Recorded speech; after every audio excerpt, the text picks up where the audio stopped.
Salut les triathlètes, j'espère que vous êtes en forme. On se retrouve aujourd'hui pour un nouvel épisode du podcast Devenir triathlète X Open Tri.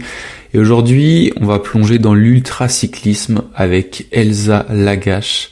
Alors Elsa, c'est un parcours un peu extraordinaire qui découvre le cyclisme et l'ultracyclisme un peu par hasard, qui se retrouve à faire New York, San Francisco à vélo en plein Covid pendant 69 jours et qui, quelques années plus tard, remporte le Graal de l'ultracyclisme en France, la Race Across France. Cet échange avec Elsa, ça a été un vrai moment de partage avec une passionnée.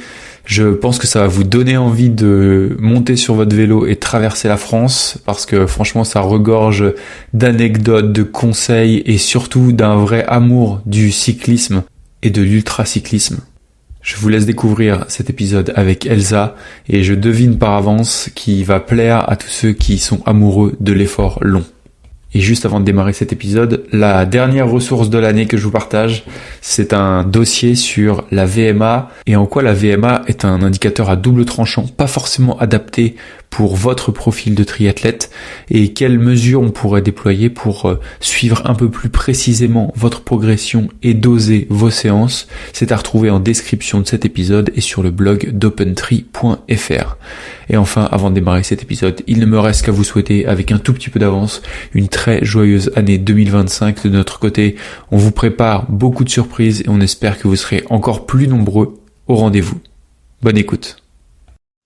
Salut les sportifs, c'est Armano et je suis très heureux de vous recevoir cette fois-ci en soirée. J'avais perdu l'habitude d'enregistrer en soirée, mais c'était nécessaire pour pouvoir échanger avec mon invité, avec qui on se court après depuis quelques mois, depuis en fait que j'ai reçu son ami et son duo Noélie Alexandre sur le podcast. Je suis très heureux de tendre le micro à Elsa Lagache. Salut Elsa. Hello Hermano, merci beaucoup.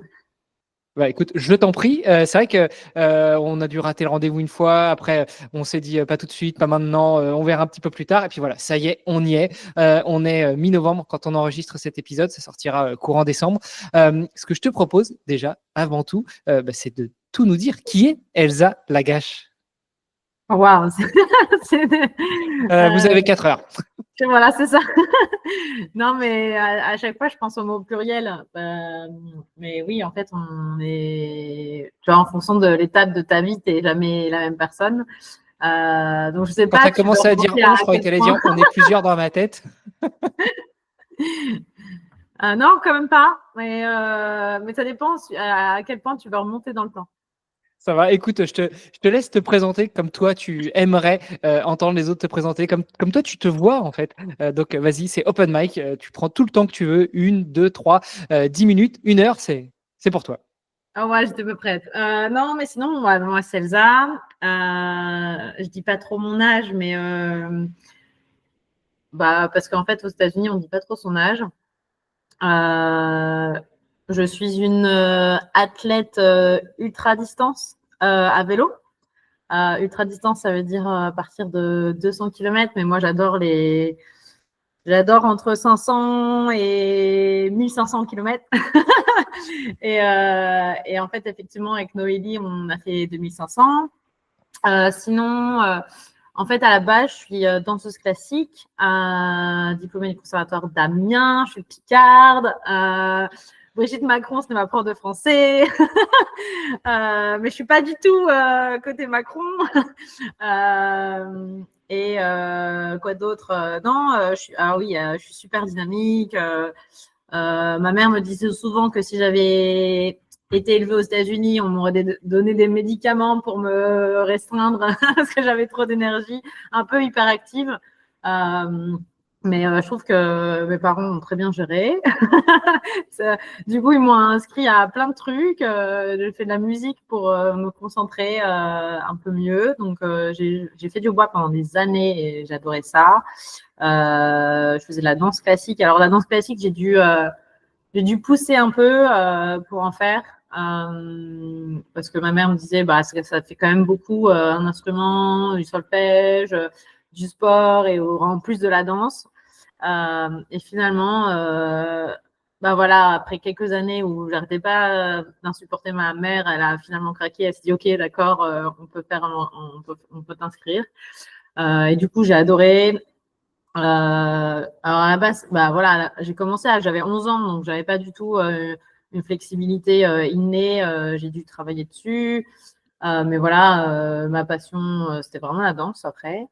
Et en fait, j'ai jamais lâché le sport tout en faisant mes études. Et je me rappelle d'ailleurs, je suis entrée en prépa éco-scientifique à Amiens et on m'avait dit direct, ah, faudrait que tu arrêtes la danse pour pouvoir rentrer en prépa. Et moi, j'avais dit oui, oui, bien sûr.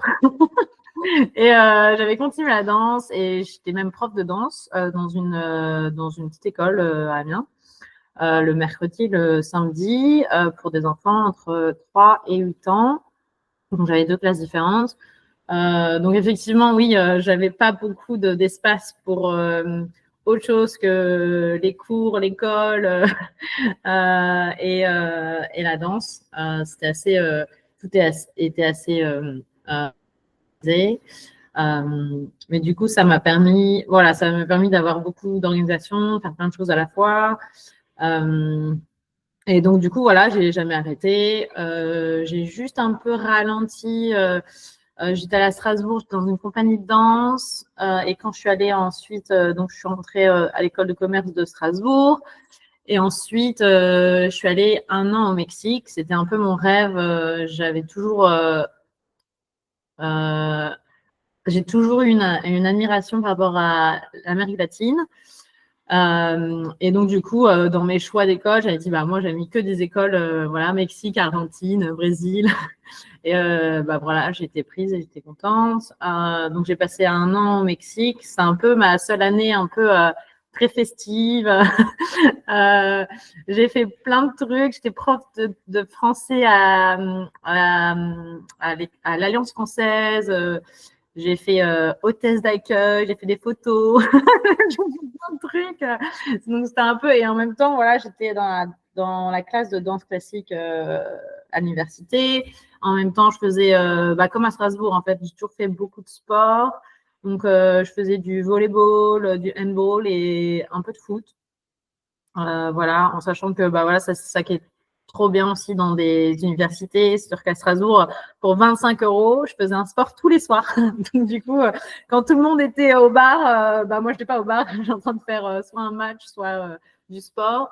Et je me rappelle à chaque fois arriver, je sais pas, à 21h30, justement au bar, juste pour dire coucou aux copains en jogging, voilà. Donc, ça a toujours été… Et en même temps, j'ai jamais vraiment fait de la vraie compétition.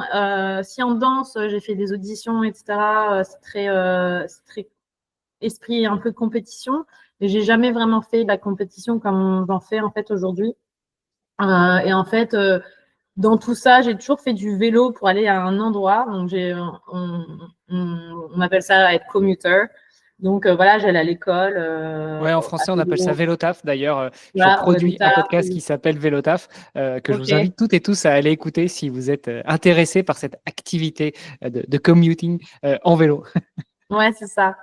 Et du coup, bah oui, enfin un vélo taf ou à l'école, je me suis toujours déplacée à vélo. J'ai toujours eu un vélo et c'est pour ça aussi Strasbourg. J'étais trop contente d'aller à l'UM Strasbourg parce que c'est enfin, j'avais visité la ville, j'avais adoré, j'avais vu plein de gens à vélo. J'étais ouais, mais génial cette ville. Donc c'était un peu aussi dans mes critères, voilà, une ville bike friendly. Et bah de fil en aiguille, en fait, après, avec le travail, j'ai beaucoup voyagé en Europe et ailleurs. Et j'ai passé 4 mois au Japon.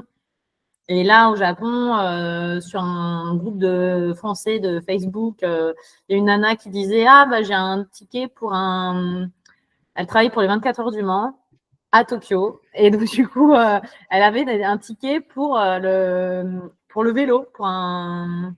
C'était l'annuel, je ne sais même plus comment on appelle ça, une sorte de conférence pour le vélo, avec plein de marques différentes. Et moi, je connaissais voilà, le vélo TAF, effectivement. Et donc, du coup, j'avais aucune connaissance d'un vélo technique. Et donc, sur place, il y avait vraiment de tout, quoi. Il y avait des vélos électriques, des vélos dernier cri. Et je me rappelle voilà, de porter des vélos tout légers avec un doigt. J'étais là, mais c'est génial. Et il y avait un circuit, en fait, où tu pouvais tester des super vélos. vraiment, j'étais là, mais des vélos à 15 000 euros, quoi. J'étais là, ouais, mais c'est trop cher. Et du coup, j'ai pris un des super vélos que j'aimais bien et j'ai fait un tour. Et en fait, il y avait des rampes et tu pouvais sauter et tout. Enfin, et les Japonais sont très à respecter les règles, à faire très attention et pas à faire trop de folie. Enfin, surtout dans ce genre de setup. Et donc, moi, j'étais un peu la seule à m'éclater, à faire plein de tours différents de vélo. Enfin, tout ça pour dire que dans cette conférence, la nana qui m'avait invitée, elle m'a dit, mais en fait, t'adores le vélo, tu devrais trop aller faire du backpacking. Dans le sud du Japon, il y a plusieurs îles et en fait, c'est top, tu as un pont et tu vas d'île en île à vélo, quoi. Et tu peux louer un vélo pour pas cher. C'est genre 20 euros ou 25 euros, je sais plus, pour la journée avec assistance. C'est-à-dire que moi, le premier jour, j'ai eu une crevaison et au milieu de nulle part, enfin, j'ai quand même donné le numéro à une japonaise pour qu'il puisse appeler pour moi. Mais en clair, au milieu de nulle part, ils sont venus, ils m'ont changé de vélo. Ils étaient là, mais c'est génial. Vraiment, c'était top. Avec des belles pistes cyclables, etc. Et donc, c'était un peu la première fois où, effectivement, j'ai en fait à vélo sur plusieurs jours avec mon sac à dos, vraiment un vélo pas adapté, tu sais, 3 vitesses que tu changes comme ça. Et ça m'a un peu ouvert les yeux où je me suis dit, bah en fait, c'est dingue, je suis au Japon, j'essaie d'en profiter au maximum tous les week-ends. Je partais j'avais une destination différente. Enfin voilà, je profitais à fond. Et du coup, je me suis dit, mais en fait, je pourrais très bien faire ça à New York où j'habite, quoi. Et donc, du coup, quand je suis rentrée à New York, je me suis dit, ah bah, je vais aller à la plage à vélo, je vais aller à la montagne à vélo, je pourrais même aller à Montréal à vélo. Et en fait, c'est dingue, la première fois, en fait, quand je suis arrivée à New York, j'ai acheté un vélo d'une nana qui avait fait Montréal-New York. Et je m'étais dit C'est un signe, c'est un signe. mais oui, c'est un signe. Et je m'étais dit, mais c'est dingue, il y a des gens qui font ça. Bah, vraiment, j'étais pas du tout ouais, je voyais le vélo comme un moyen de transport, mais pas sur voilà, plusieurs jours à faire des kilomètres sans compter, quoi. Voilà. Je sais pas si. Voilà. Et donc, du coup, voilà, après, j'ai traversé les États-Unis à vélo, qui a été une expérience extraordinaire en plein Covid. Et c'est dingue parce qu'il y a beaucoup de gens qui me disaient, mais enfin, c'est dingue, t'as pas peur. Alors effectivement, j'avais pas peur. En plus, c'était un peu une idée comme ça post-Covid, enfin, pas post-Covid, c'est en plein Covid, mais en fait, notre contrat de location venait à expiration. Je savais pas trop si j'avais envie tout de suite d'emménager avec mon mec ou pas. Et en fait, du coup, je m'étais dit et sur un coup de tête, en fait, je m'étais dit, bah, pourquoi pas faire New York-Montréal, mais c'était pas possible parce qu'en plein Covid, tu pouvais pas traverser la frontière et le Canada, c'était vraiment très restreint. Et donc, du coup, je me suis dit, bah, attends, je peux pas aller à Montréal. Vas-y, je vais à San Francisco. Et je me rappelle, ma meilleure pote, qui était ma coloc, elle me dit, mais attends, c'est combien de kilomètres et d'où? Elle me dit, bon, bah, c'est 5000 kilomètres. Ok, donc tu fais à peu près, allez, disons, tu fais 50, 70 kilomètres par jour. Tu fais en 3 mois, quoi, genre. Et on était partis comme ça. Et en un mois, j'avais acheté un vélo en gravel parce que je me dis, bon, bah, je vais peut-être pas avoir que de la route. J'ai peut-être traversé des déserts, des trucs un peu moins route, quoi. Et donc, j'avais acheté j'ai acheté un gravel. En plus, c'était pas vraiment ma taille, c'est un XS, mais en fait, pendant le Covid, c'était un peu galère d'acheter un vélo. Et en un mois, quand plein de gens me disent mais Elsa, s'il y en a, ils préparent ça en un an, et toi, tu veux. Et en fait, c'est vrai qu'au début, il y a plein de gens qui m'ont dit alors, c'était pas possible. 2, au bout d'une semaine, j'allais les appeler en mode help me, enfin, viens me chercher, quoi. Et ouais, effectivement, la période, c'est pas la meilleure période parce qu'effectivement, je suis partie de New York le 3 septembre 2020. Et donc, du coup, 3 mois, bah voilà, tu fais le calcul, t'arrives en décembre et enfin, il fait froid en fait. Tu traverses à partir de Denver, quoi, les montagnes. Ouais, tu as de la neige et du froid, quoi. Et donc, effectivement, j'ai eu des journées à moins 22 degrés. Et donc, effectivement, et en fait, c'est un peu la blague aujourd'hui. Je dis, ah bah, ma limite, je la connais, c'est moins 22 degrés. Je sais que moins 22 degrés, je peux faire du vélo pendant 1 heure et demie. Mais en même temps, je savais même pas ce que c'était des couvre-chaussures, quoi. Donc, j'avais, tu vois, j'avais des SPD, là, shoes. Des pédales automatiques, des chaussures avec des pédales Pas des automatiques. chaussures accrochées, mais c'était des chaussures avec lesquelles je pouvais marcher. C'était pas des chaussures de course, quoi, de vélo. Enfin, pas des courses de vélo de route, quoi. Et bon, bref, ouais, je suis vraiment. Enfin, en fait, je pense que ça a aussi marché parce que j'étais un peu naïve et un peu juste allons-y, et j'ai pas trop vu en fait les obstacles. Et en fait, à chaque fois, je me rappelle de quelques journées, quoi. Et en fait, j'avais tellement ce goal de. Enfin, ouais, mon objectif, c'était Denver. Je m'étais dit, déjà, j'arrive à Denver, c'est la folie, quoi. Et en fait, je me rappelle sur Instagram, j'ai une amie qui me dit, non, mais Elsa, tu arrives à Denver demain, en fait, à ton rythme. Et en fait, moi, je pensais arriver à Denver. J'avais dit à tout le monde, j'arrivais dans 2 jours, tu vois. Et en fait, j'étais vraiment en avance parce que aussi, je voulais à la base m'arrêter, prendre du temps pour faire, je sais pas, un yoga retreat, un meditation retreat, etc. Et en fait, en plein Covid, tout était fermé. Et c'est vrai que sur la première partie, c'était pas la plus dure en termes de température, etc., mais c'était quand même la plus dure en termes de vent et de morosité un peu. Enfin, vraiment traverser le Missouri ou Kansas toute seule, c'est pas très Ouais, et rigolo. puis d'adaptabilité aussi. Je pense que passer un certain temps, ton corps s'habitue, ton cerveau s'est habitué aussi, et tu arrives à débloquer certaines choses, mais il faut en passer par là. Ouais, c'est ça. Et ouais, donc du coup, ça c'était dur. Et après, voilà, en fait, j'arrive à Denver et là, c'est un peu la. Et en fait, c'est comme ça depuis maintenant que je fais du vélo. C'est à chaque fois que j'arrive à la montagne, c'est un peu je sais que la montagne, c'est moi, c'est mon espace, c'est où je me sens le mieux. J'adore ça, j'adore monter. Et donc, du coup, j'arrive à Denver, au pied des montagnes. Déjà, je passe 2 jours dans une famille extraordinaire où, en fait, c'était dingue, mais ils avaient un enfant d'1 an. Et cet enfant, j'étais la première adulte qu'elle voyait en dehors de ses parents, en vrai. Ah Parce ouais, qu'en fait, c'est bien peuplé dans le coin où tu étais. non, mais en fait, Covid, et en fait, la maman était infirmière en urgence. Elle voyait beaucoup de cas, et donc du coup, il y avait une sorte de, fallait faire attention. Bref, et donc du coup, c'était juste, je sais pas, je me sentais tellement privilégiée, et en même temps, c'est dingue de traverser ces états en plein Covid, en pleine pandémie. Et en même temps, les gens me faisaient confiance, puis ils me disaient, toi, en fait, tu es à vélo, tu fais 75-80 km par jour, donc on pense que tu n'as pas Covid, quoi. Parce que j'étais en forme, mais bon, ça voulait rien dire. Mais en tout cas, voilà, je ne poussais pas. Et puis, je faisais quand même attention, je faisais des tests de temps en temps, je portais mon masque. Enfin, voilà, je faisais le minimum que je pouvais faire. Ouais, j'étais chez des gens, bon, voilà. C'est vrai que j'ai dû faire, je sais pas, 10 nuits chez des gens. Donc j'ai fait plus de nuits, voilà, à l'hôtel, dans un motel ou dans ma tente. Mais c'est vraiment l'expérience qui m'a le plus marqué parce que voilà, t'es chez eux déjà. Donc tu es vraiment dans un environnement, voilà, intime. Et en fait, voilà, tu partages la passion du vélo.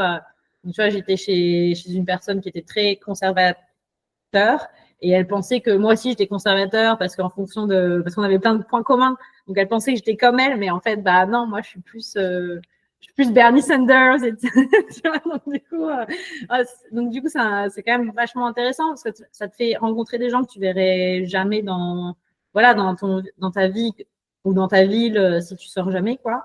Donc ouais, là c'était vraiment une magnifique expérience. En même temps, quand j'ai fini cette expérience-là, je me suis dit mais plus jamais, enfin je ne ferai jamais ça, quoi. Genre, c'était quand même super dur. Et en même temps une liberté énorme et voir que voilà, en fait, tu pédales et tu avances. Et il y a des jours où effectivement j'avais soit moins 22 degrés, soit un vent de dingue, donc je faisais qu'1 heure et demie. Mais en fait, en faisant tous les jours et en rattrapant le week-end, en faisant des distances un peu plus longues, en fait, tu fais des distances de dingue, quoi. Waouh! Eh ben, écoute, c'est une belle et longue présentation. Juste pour les gens qui visualisent pas. Alors, New York, Denver, c'est 2600 miles, donc 3300 km à peu près. Donc, tu étais parti pour un périple de 5000 km. Donc, tu avais fait déjà 3/5. Combien de temps t'as mis pour y arriver? Alors, jusqu'à San Francisco, j'ai mis 69 jours. Ouais. Et après, j'ai continué parce que j'étais un peu en avance, comme je m'étais donné 3 mois. Je suis allée jusqu'à San Diego pour faire toute la côte. Parce qu'en fait, tout le monde m'a dit, une fois que tu es à San Francisco, tu n'as pas encore vu, tu vas rater une super belle partie de la côte ouest. Tu as un peu de temps, vas-y, Banzai. Et en plus, le siège social de ma boîte, c'est San Diego. Et j'avais 2, 3 collègues que je connaissais. Donc, je m'étais dit, en plus, je pourrais voir des collègues. Les rares seuls qui savaient que je faisais ça, parce qu'en fait, ma boîte, je leur avais pas dit, parce qu'au cas où, parce que si tu dis à ta boîte que tu fais ça en travaillant, peut-être qu'ils vont te dire non. Alors, faut mieux pas leur dire comme ça. Ouais, écoute, c'est une stratégie, hein. Soit tu dis non, soit tu le dis pas pour éviter le non, soit au contraire, tu le dis et puis tu vas chercher un petit peu de soutien, de sponsoring. Du coup, tu faisais comment? Tu télétravaillais, tu avais ton matos avec toi sur le vélo et tu télétravaillais un petit peu ou tu avais pris 3 mois de congé? Tu faisais ça comment? Non, ouais, c'est ça. Tous les jours, je travaillais. C'était un peu aussi ma base, parce qu'en fait, tu te sens quand même assez seul pendant un certain temps. Et en fait, finalement, de travailler, c'était un peu ma stabilité. C'était un peu, tes collègues, c'est les seuls que qui te parlent tous les jours, quoi. En fait, tes amis, tu vas pas forcément les appeler tous les jours, alors que tes collègues, t'as pas trop le choix, mais en fait, c'est bien. Donc, du coup, ouais, en fait, je travaillais, je suis pas trop du matin, mais moi, je me levais, je travaillais un tout petit peu plus tôt le matin et je finissais vers 15-16 heures. J'essayais de faire 3-4 heures de vélo max et j'arrivais pour mon goal, c'était tout le temps, j'arrive pour le coucher du soleil. 2-3 fois de nuit, voilà, mais pas souvent. Et après, du coup, je mange, je cuisine, ou je cuisine pas et je mange quelque part et je fais un peu plus de travail si besoin, ou je me repose, quoi. Ouais, sacré challenge parce qu'en plus, tu n'as pas choisi les journées les plus longues de l'année. Tu es parti en septembre. Donc, en décembre, même aux États-Unis, le soleil, c'est quoi? C'est 8h, 8h, 17h, quoi. C'est 16h45 le coucher de soleil en ce moment. Ouais, à New York. Après, sur la côte ouest, en plus, ça doit être un petit peu plus court. Écoute, super intéressant, mais quelle mouche t'a piqué, en fait, de te lancer comme ça dans l'ultra-cyclisme, alors que, comme tu l'as dit, tu n'avais pas particulièrement d'expérience. Si, tu avais une expérience du vélo taf, tu avais eu cet avant-goût du bikepacking un petit peu au Japon, mais tu n'avais jamais fait des distances comme ça.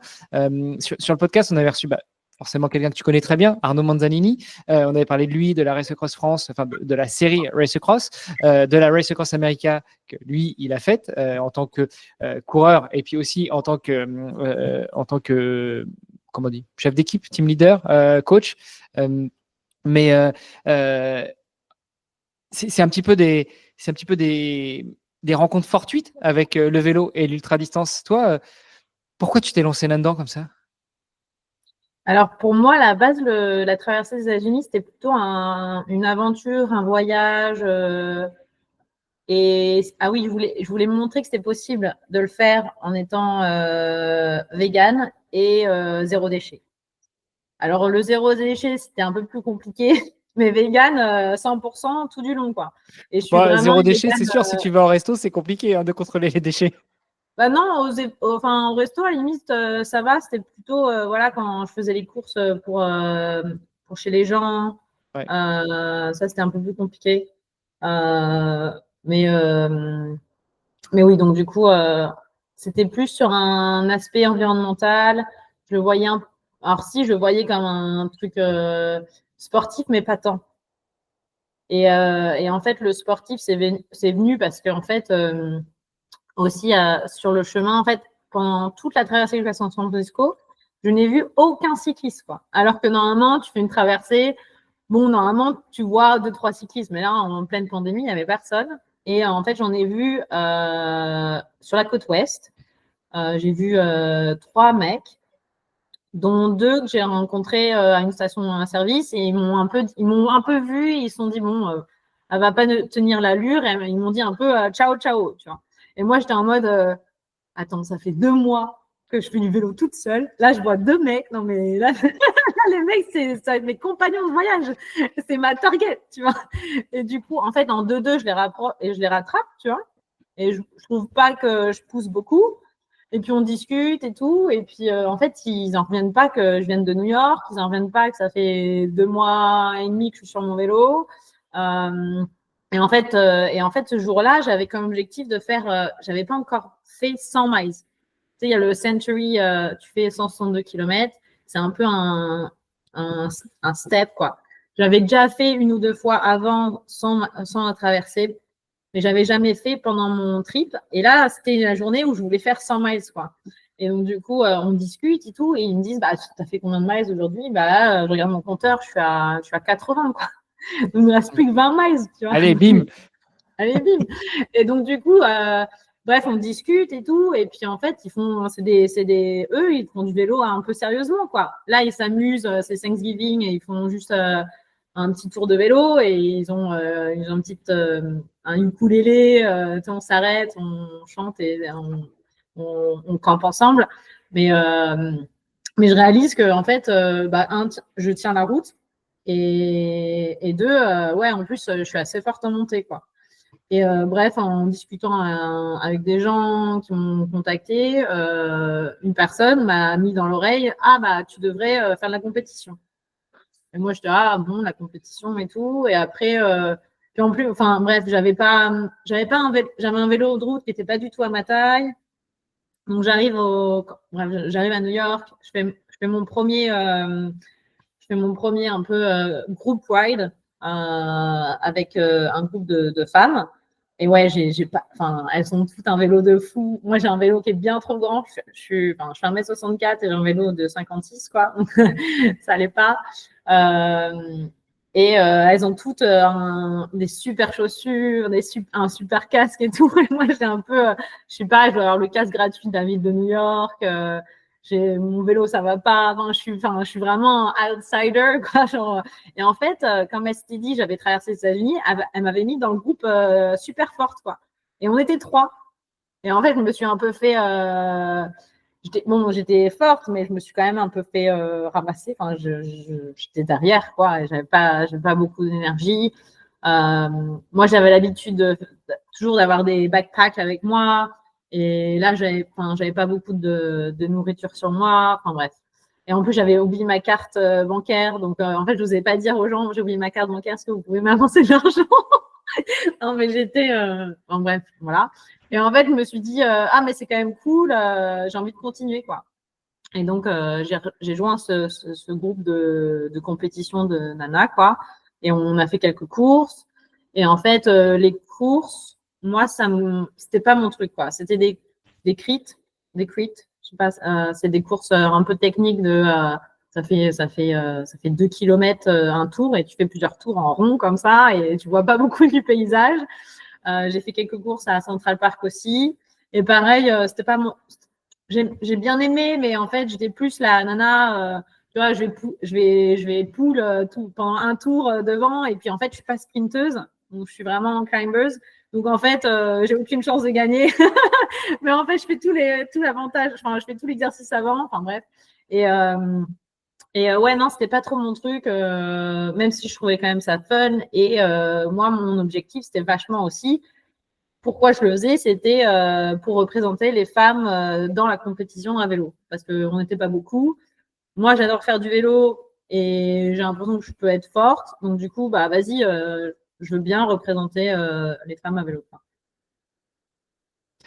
Désolé, j'ai un invité qui est venu dire bonjour. Un chat. Ah non, t'es un petit enfant. Mon petit bonhomme de 4 ans. Vai, amore. Vai. Sto parlando con qualcuno. Bon, je couperai ça au montage. Je laisserai peut-être à la vidéo, tiens. S'il y en a qui veulent regarder la vidéo, bah, allez-y. C'était trop mignon, le petit bonhomme qui vient faire un bisou. Et du coup, c'est comme ça que tu t'es lancé dans la compétition après ta traversée des États-Unis? Ouais, c'est ça. Exactement. Et bon, on aura bien compris les versions plus courtes ou plus explosives, c'était pas forcément ce qui t'excitait, en tout cas là où tu te sentais le plus à ta place.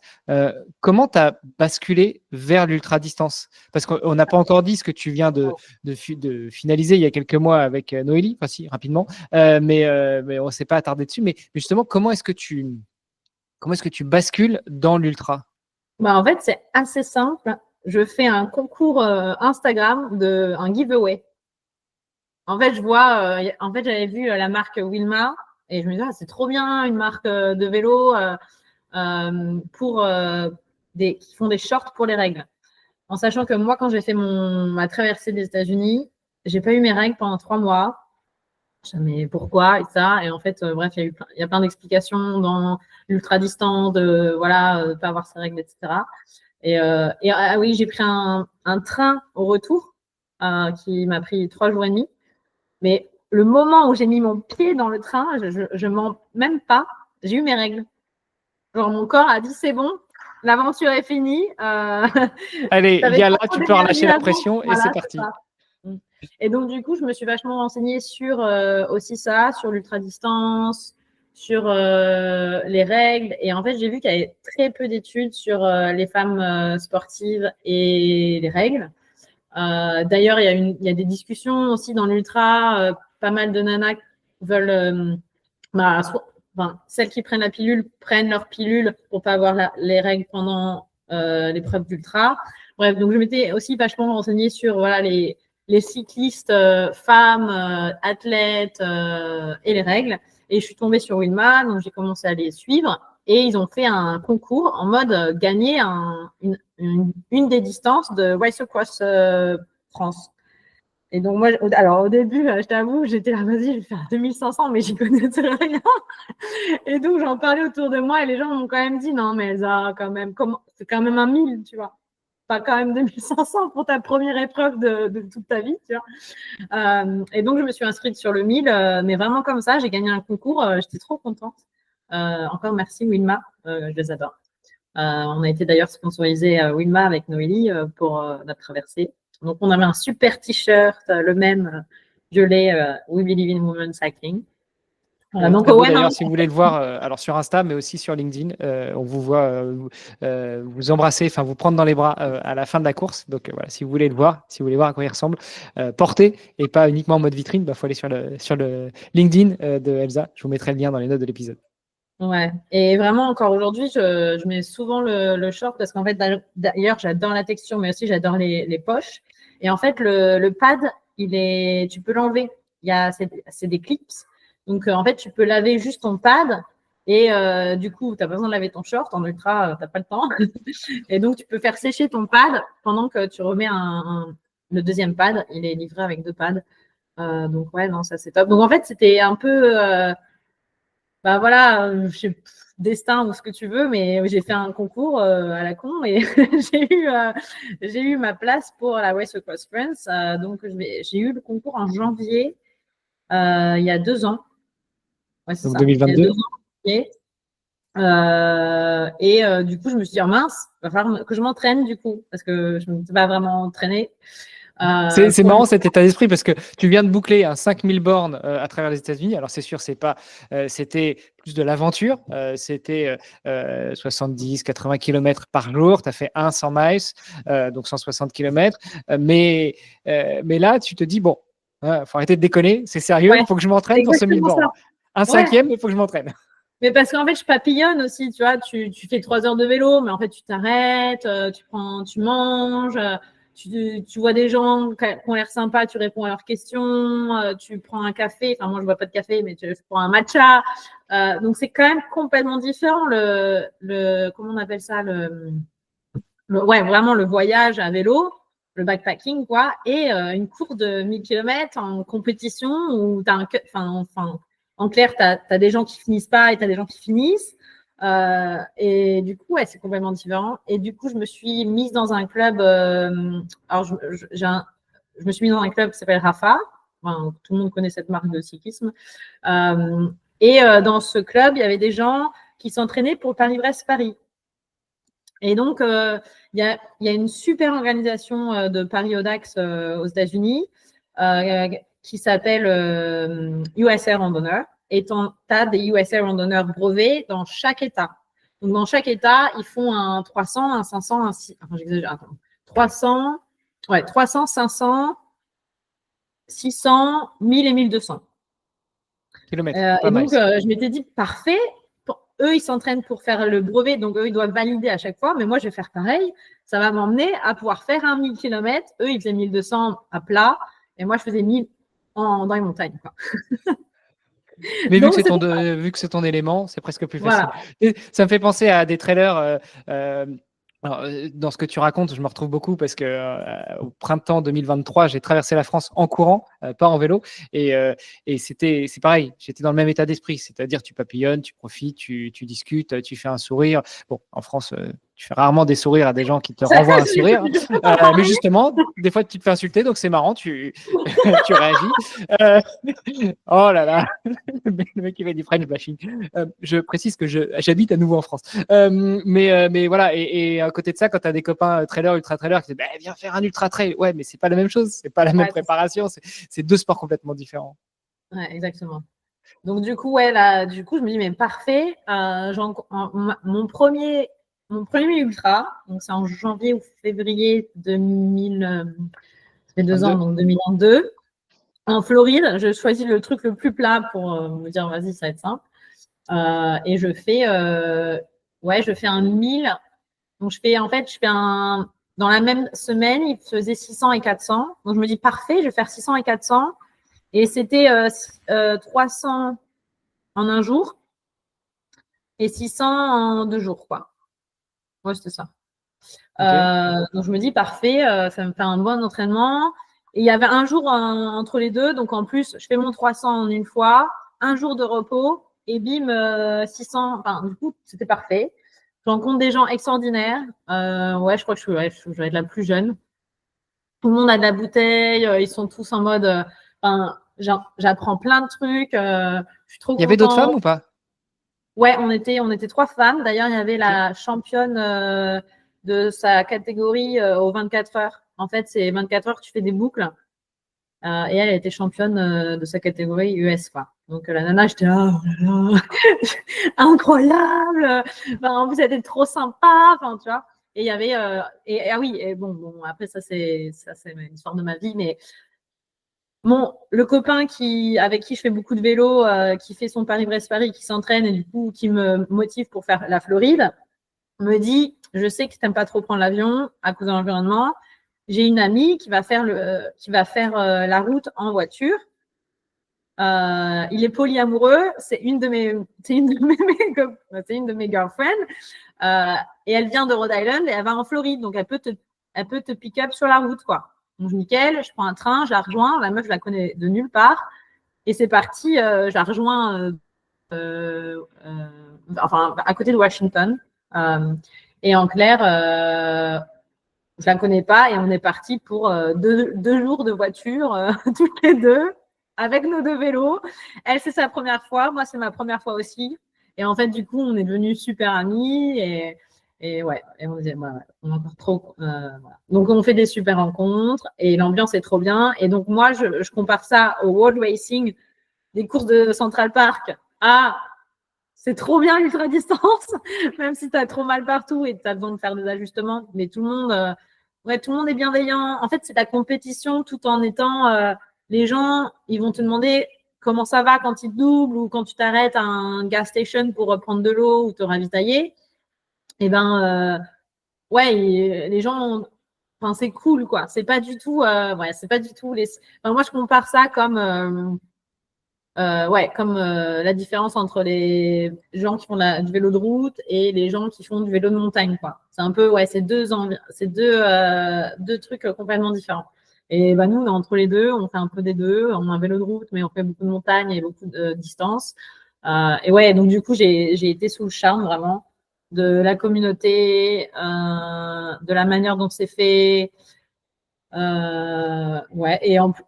Et donc, du coup, moi, j'adore la chaleur. Et du coup, il est super chaud quand même pour janvier, février. Et j'ai un peu lâché mon pote avec qui je faisais la course. Je me sentais bien. Je dis, ça te va, je continue. Et j'ai fini pas loin de cette nana qui est championne des 24 heures. Et je me suis dit, waouh, c'est trop bien. Voilà. Donc ça, c'était vraiment ma première expérience. Et du coup, j'ai fait deux autres brevets pour faire ma première course Race Across France. Et j'ai voulu faire un dernier entraînement de 600 km en Virginie un mois avant la Race Across France. Et en fait, c'est parfait. Un mois avant, c'est un peu le pic de ton entraînement. Donc, tu augmentes les distances petit à petit. Donc, le pic d'entraînement, là, on va dire, moi, je suis à peu près à 300 km dans la semaine et ça me prend à peu près 20 heures, quoi. Je crois que c'est ça. Attends. Non, attends, je suis en miles, donc c'est Ouais, 300 km 20 heures, ça veut dire que tu fais 15 km/h de moyenne. Bon, ok, tu papillonnes, mais quand même. Non, je fais 300 miles, ouais. 300 miles, entre okay. 200 et 300 miles, donc 300 miles, ça fait presque 500 km. Ouais. Et donc ça, c'est le pic de mon entraînement. Et donc, je me dis, parfait, pour le pic, je vais aller en Virginie. Je vais faire un ultra de 600 km, ça va être sympa, avec les mêmes gens que je connais et cette même organisation. Et en fait, je crash. Genre, je black out. J'ai un traumatisme crânien. En fait, c'est un pont. Et en arrivant sur le pont, c'était indiqué ralentissez vraiment très fort. Et je dis à tout le monde, c'est bon, ça va. Et en fait, je tourne un peu. Ma roue tourne un peu, se met dans un des trous. C'est un pont à grillage, tu vois. Enfin, bref. Et en fait, je tombe, mais genre, le vélo s'arrête et je tombe la tête la première contre la grille, quoi. Et hôpital. J'ai des points de suture là. Enfin bref, j'ai l'impression que quelqu'un m'a frappé dessus de partout. J'ai un black eye. Enfin bref, je suis pas en super forme et je dois avoir un truc à la main aussi. Bon. Donc je suis pas dans un super état. Et en fait, alors ça va. Le truc qui me dit que ça va, c'est qu'en fait, je peux marcher. Et donc, moi, je trouve que quand tu peux marcher et être dehors pour te remettre d'un accident, c'est quand même vachement bien. En fait, tu as conscience que tu as quand même vachement de la chance. Donc, j'ai dû ralentir. Je ne pouvais pas faire de vélo pendant 2 semaines, un peu plus. Et en même temps, c'est le moment où, en fait, j'ai un peu mis la structure dans mon entraînement. Où en fait, avant, je faisais que du vélo et j'adore faire du vélo et c'est génial, j'adore être dehors.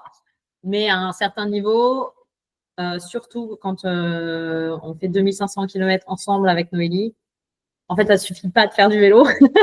Il faut un peu mettre de la structure dans ton entraînement. Et donc, c'est là où j'ai commencé à faire un peu de musculation. Après, je fais beaucoup de yoga. Enfin, beaucoup. J'essaie d'en faire 1 ou 2 fois par semaine. Mais voilà, accentuer sur plus de force, voilà, corps, glutes, enfin, les fessiers et les épaules.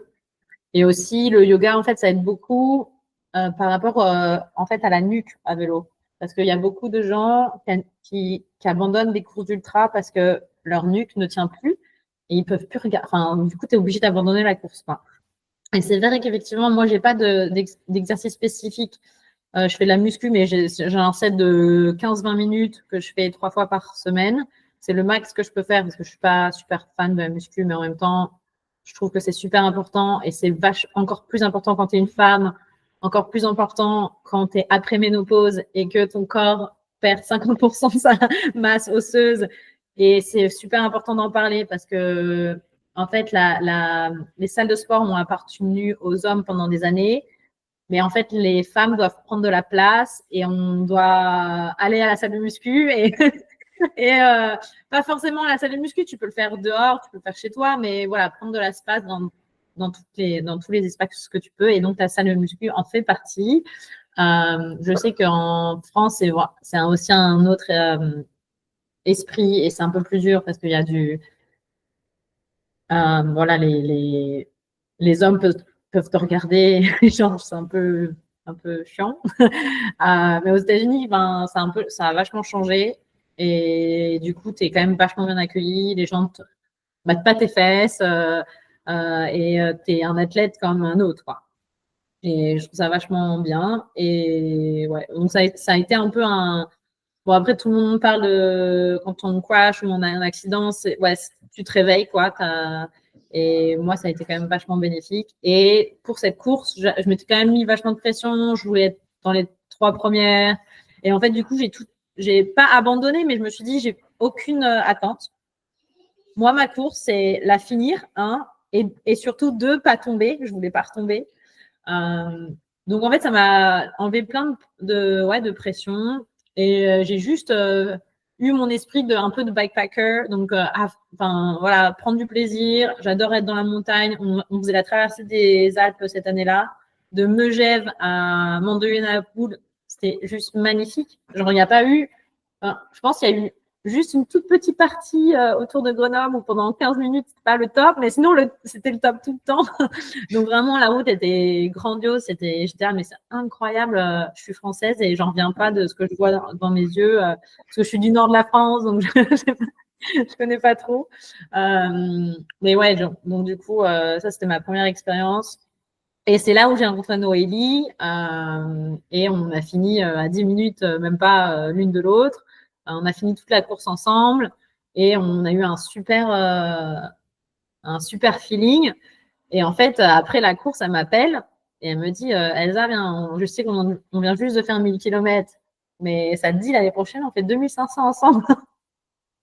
Et là, j'étais là. À la base, moi, j'étais là, no way. Parce qu'en fait, quand tu fais 1000 km, tu vois pas mal de 2500 km. Et tu vois des gens et tu as tellement un respect pour eux parce que tu es là, mais ils font 2 fois et demi plus que moi. Et en fait, c'est même plus que 2 fois et demi parce qu'il y a toute la préparation avant, etc. Et là, tu vois des gens qui ont plus de sensibilité dans les mains.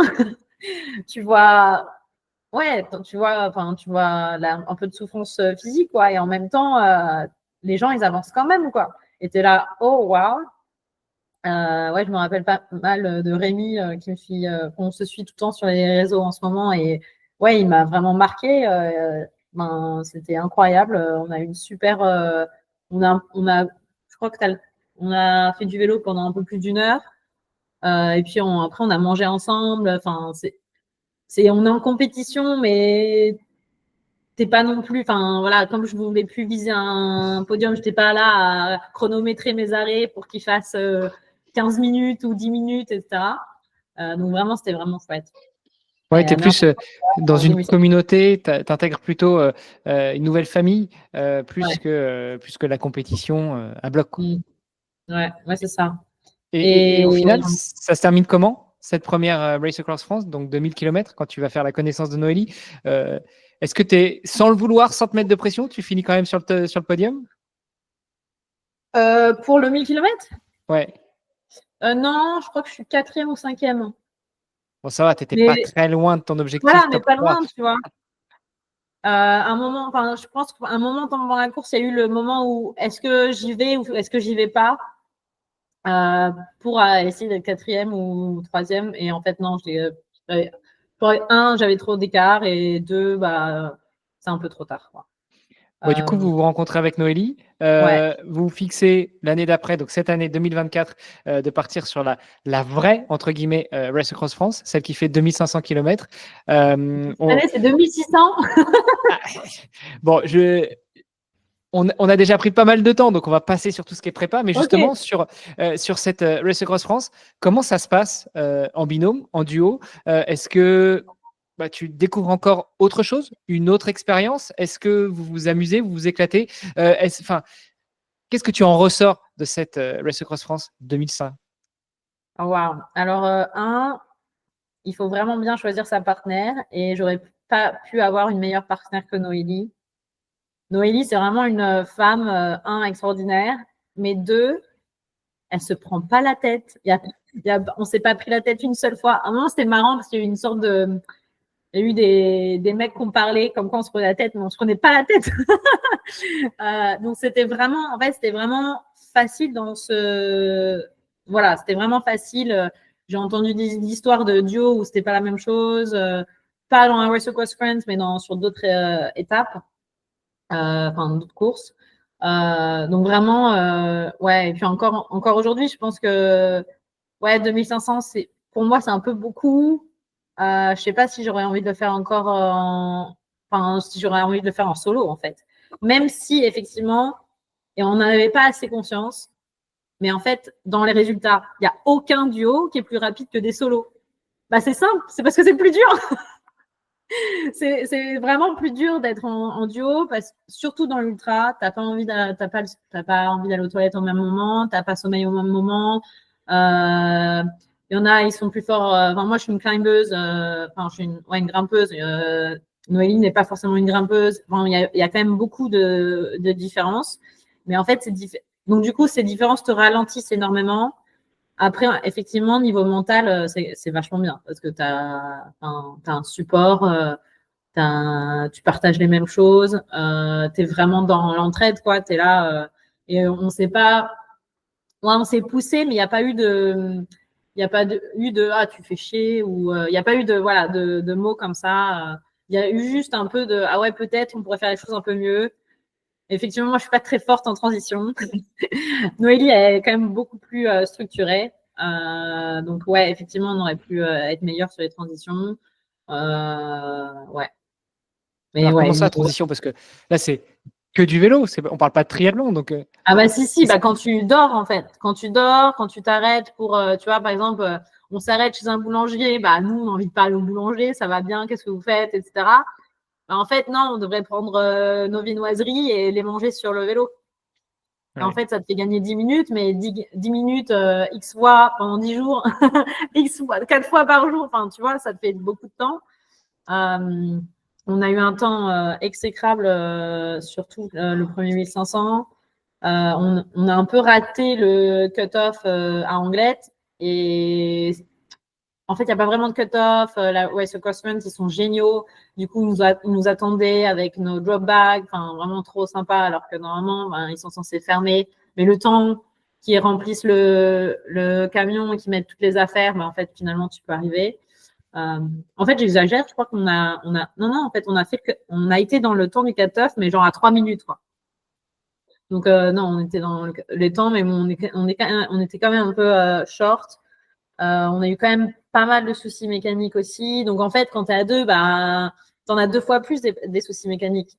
Donc, ouais, moi, je suis en descente juste avant Vichy, j'avais plus de frein. En pleine descente, quoi. Genre, en fait, j'avais de l'eau dans mon frein hydraulique et du coup, je faisais des zigzags et tout.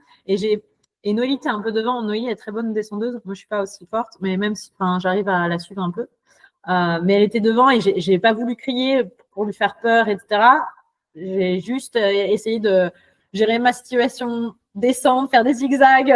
J'étais à 2 doigts de faire, tu sais, comme en fixie, où tu mets ton pied sur la roue arrière, tu vois. Mais j'étais ah putain, mais en fait, j'ai mon backpack derrière. T'as ton sac. J'étais ah putain, je sais pas si j'arrive à le faire. Bon, bref. Donc, on arrive en bas de la descente et je lui dis de manière très calme, j'ai plus de frein. Genre, j'ai aucun frein, quoi. Et vous voyez, vraiment, à droite, j'avais aucun frein. Bref, s'en vient une histoire de trouver un bike shop, trouver quelqu'un avec des outils, parce qu'en fait, bref, il y a tout plein d'histoires, quoi. Mais voilà, et ça m'est arrivé 2 fois pendant le séjour. Le séjour de 10 jours en compagnie de Noélie.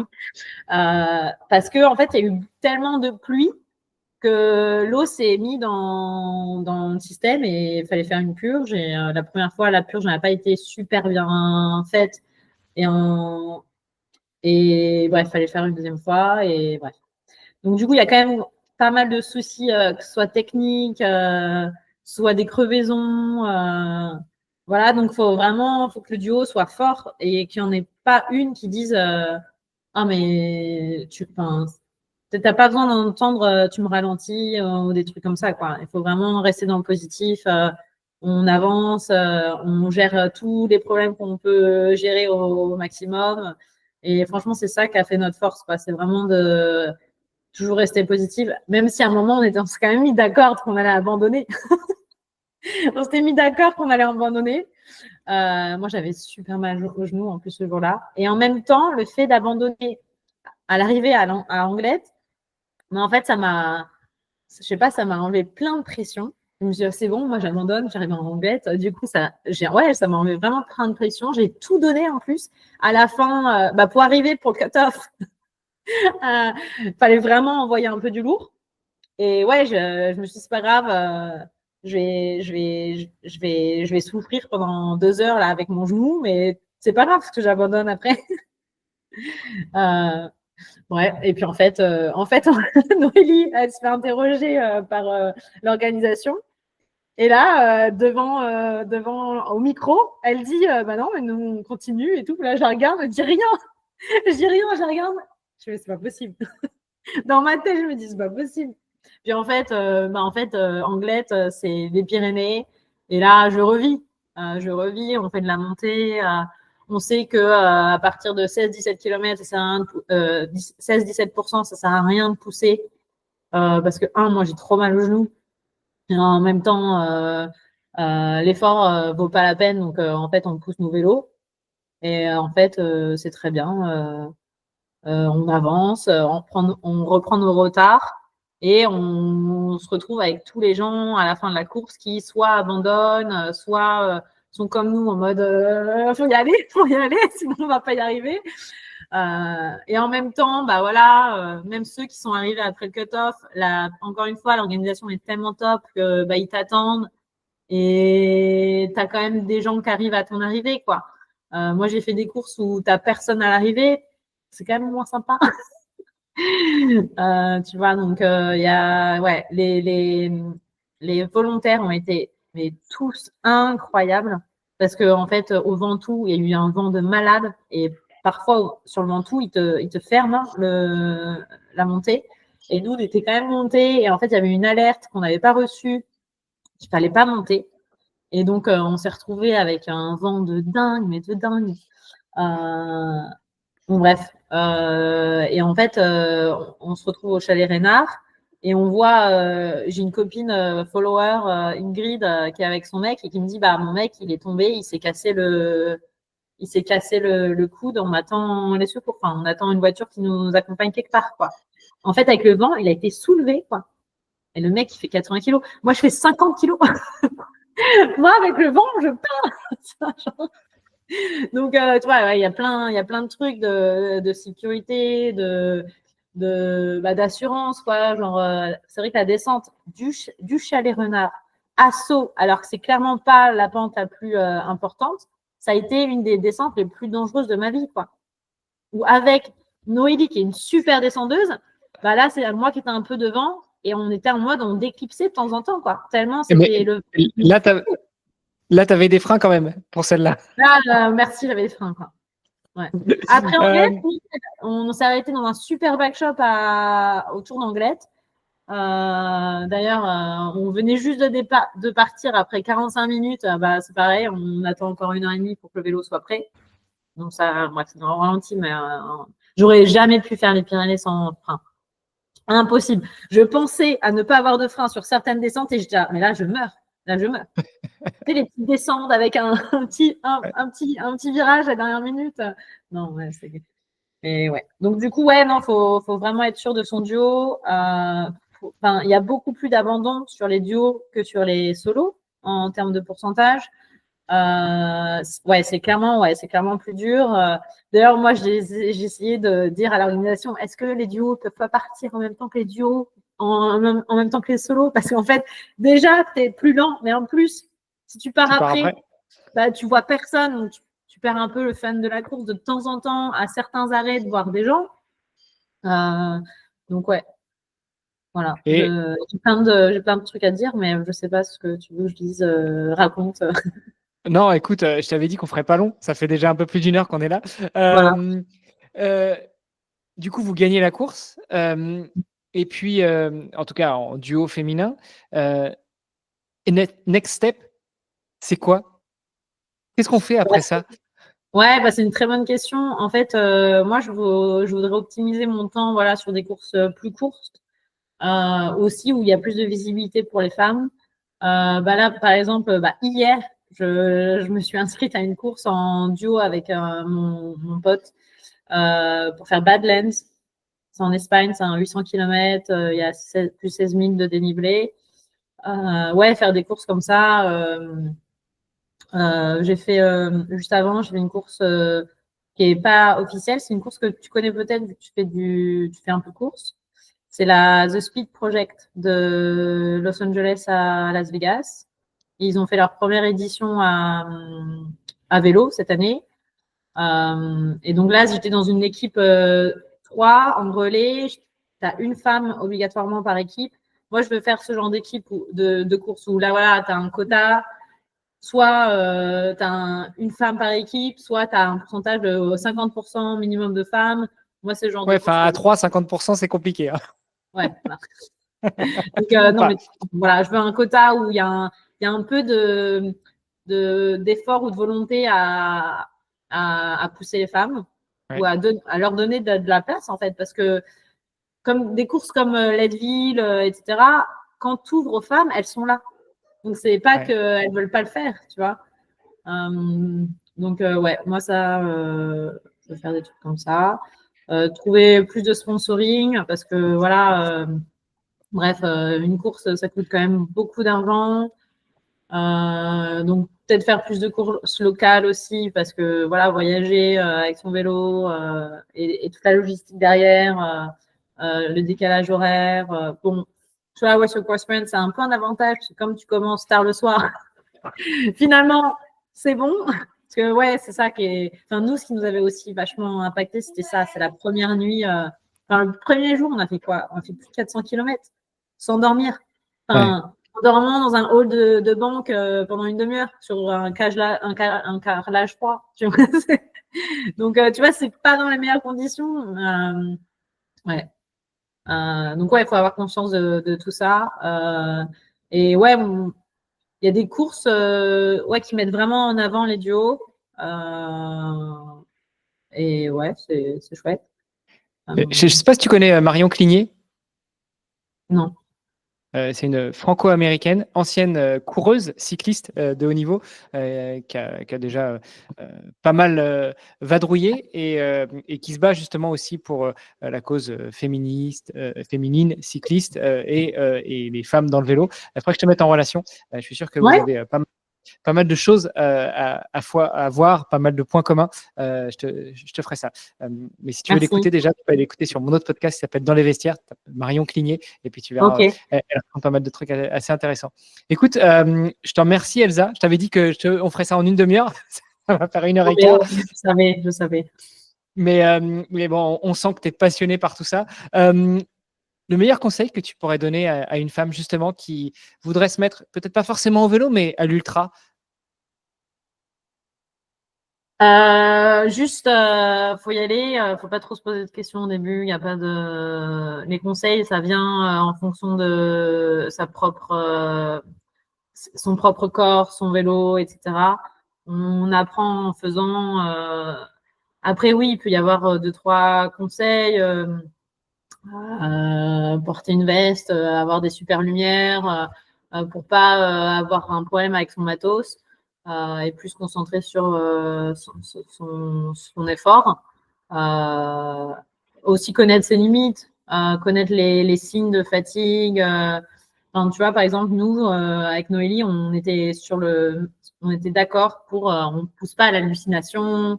Si on s'endort, ok, au début, on se pousse des claques, on chante ensemble, et ça, c'était vraiment chouette de faire ça ensemble et de ne pas être seul pour faire ça. Mais si une de nous dit stop, j'en peux plus, je suis vraiment trop fatiguée, on s'écoute, quoi. Ouais, on pousse pas on a pas mal dans l'ultra vraiment qui poussent à s'endormir sur un vélo, mais quitte à tomber. Ouais.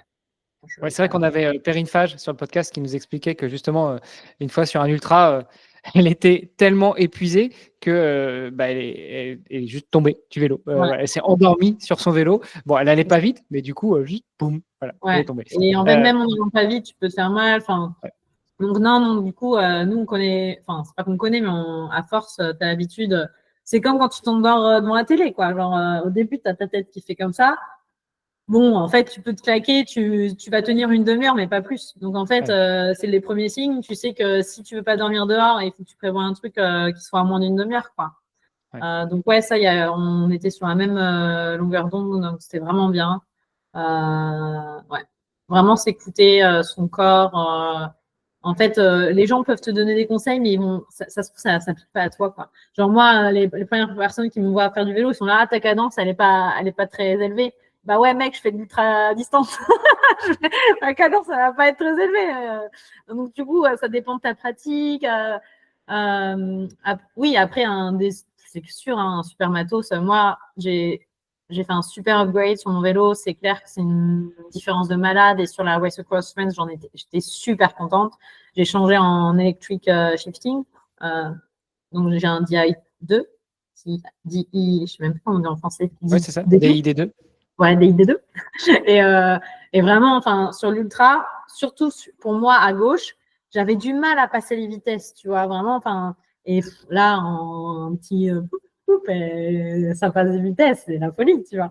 Et en fait, c'est pas un souci sur 200 km, mais sur des courses entre 600 et 2500, bah, bien sûr que si. Enfin, j'ai eu, Noélie, elle a eu l'insensibilité aux mains et sur la descente, au début, à la fin, elle a été plus lente parce qu'elle avait les bras qui faisaient mal. Moi, j'ai rien eu au bras, quoi. Alors, il y a le matos, etc. Après, oui, forcément, le yoga, ça aide, et les planques, etc., ça aide. Mais il y a aussi, ouais, vraiment, si vous avez un peu le portefeuille pour faire de l'électronique sur l'ultra-distance, c'est quand même... Et aussi, ah oui, il y a un truc, enfin, moi, et je ne l'ai pas fait avant la course et je m'en suis voulu, mais je n'ai pas changé ma selle. et ouais, franchement. Et en fait, l'argent que tu dépenses pendant ta course à acheter des pansements, à mettre de la crème, en fait, cet argent-là, il peut aller pendant la super selle, quoi. Et en fait, je m'en suis vachement voulu parce que, bref, Noélie aussi, on a eu le même souci, quoi. Noélie a eu moins de mal quand même, mais moi, j'ai eu mal. On a vu un mec qu'on adore aussi, il s'appelle Rémi aussi d'ailleurs, dingue. Il avait plus de peau aux fesses, quoi. Et il était dans les 30 premiers. Il nous voit, il nous fait, mais qu'est-ce que vous faites là, les filles? Vous avez un super niveau. On fait, bah ouais, on a eu plein de merde. Voilà, on est là. Et puis lui aussi, il a failli abandonner à cause de plus. Il avait plus de peau sur ses fesses, quoi. Genre, donc ouais, investir dans une selle, pour moi, c'est... Et tu vois, je ne l'ai pas fait. Je m'en veux. Là, ma selle, elle va arriver. Je suis trop contente. Je vais voir ce que ça donne. Je sais pas si on a entendu parler, mais je prends la Infinity. C'est pas donné, mais c'est une selle pour de l'ultra-distance. Voilà. Je ne veux pas dire des bêtises, mais je trouve que Nathalie Bayon là, ils ont sponsorisé la West Coast America de l'équipe de femmes de 4. Bon, apparemment, c'est une super selle. Donc, à voir, ça fait 6 semaines que je l'attends. Bon, écoute, la selle arrivera avant la sortie du podcast. Pour terminer, où est-ce qu'on te retrouve, où est-ce qu'on te suit, où est-ce qu'on t'encourage, où est-ce que si on est un sponsor potentiel et qu'on a envie de t'accompagner, on vient te contacter? Ah, c'est une super question. Alors, je suis assez présente sur les réseaux sociaux et notamment sur Instagram, à Heal My Planet. J'hésite à changer de prénom pour mettre plus de vélo dans mon nom d'Insta, mais pour l'instant, c'est ça. Ou sur LinkedIn, Elsa Lagache, ou par email. Voilà. Alors, comme toi, enfin, moi, j'adore, et c'est pour ça que je suis aux États-Unis, j'adore être encouragée.